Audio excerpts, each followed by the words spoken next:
avoiding prop strikes. And you'll want to avoid these. For starters, they're expensive and require a full engine teardown and often an engine overhaul. Propeller tips approach the speed of sound, and the centrifugal forces, or centripetal acceleration, amount to 10 to 20 tons per blade. That coming in contact with anything will hurt, especially if it's you. So, always treat the propeller as if the magnetos are hot.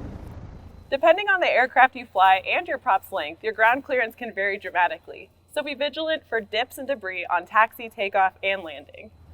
Pilots flying aircraft with especially low clearance, like a Mooney, have to be extra vigilant on taxi, and on landing have to be careful not to release too much back pressure too quickly. If you keep your nose wheel from banging into the ground in front of you, or your tail wheel from bouncing around behind you, you'll be doing yourself, your propeller, your engine, and your firewall a favor. Landings are when pilots get into trouble the most. Let's learn from some of their mistakes in this Air Safety Institute classic, Takeoffs and Landings, the Ups and Downs of the GA Pilot. Now, I want to show you some examples of landings our cameras captured at a recent fly-in. The conditions that day required normal piloting technique, but some of the landings you'll see are anything but normal. No one can accuse this pilot of being too hot on final. Kaboom! Okay, he's gonna try it again. There, that's better. The first landing would have been great on an aircraft carrier, but here on land, I've got to give that a 3.9. This 182 appears set up nicely, but wait, the pilot lets the nose drop. Ouch! We hope he didn't do that on purpose, but he's sure giving his oleo strut a workout. And the local A&P might get some work out of this too. Can you say potential prop strike? That's a 2.0 arrival in my book. Here it is from the reverse angle. Look how nicely the plane's set up and how quickly it all goes south. Ouch! That's what happens when you don't maintain the proper landing attitude. Bouncy landings are often the result of trying to touch down with too much speed.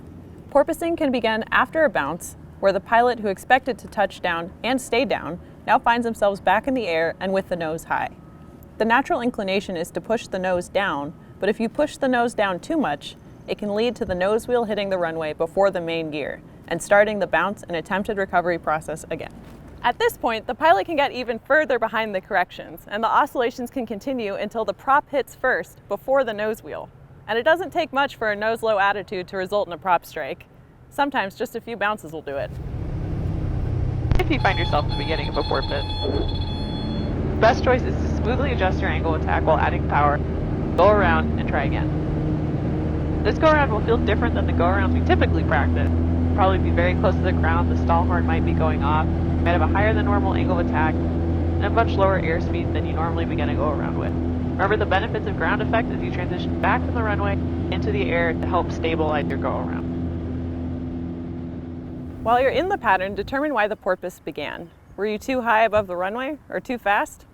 Correct for it on your next attempt. If you do have a prop strike, do not attempt to go around. Cut the power and stay on the ground. When you're ready to shut down, conduct a P-lead check. If it's not on your checklist, get to the habit of doing it at the end of every flight. If you don't know how, check your manufacturer's recommendation.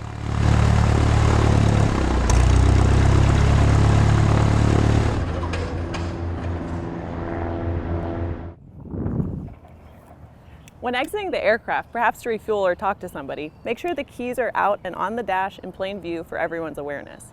And that's what this comes down to, awareness. Be aware of your surroundings, be on guard during ground operations, land on speed, and don't accept a sloppy touchdown.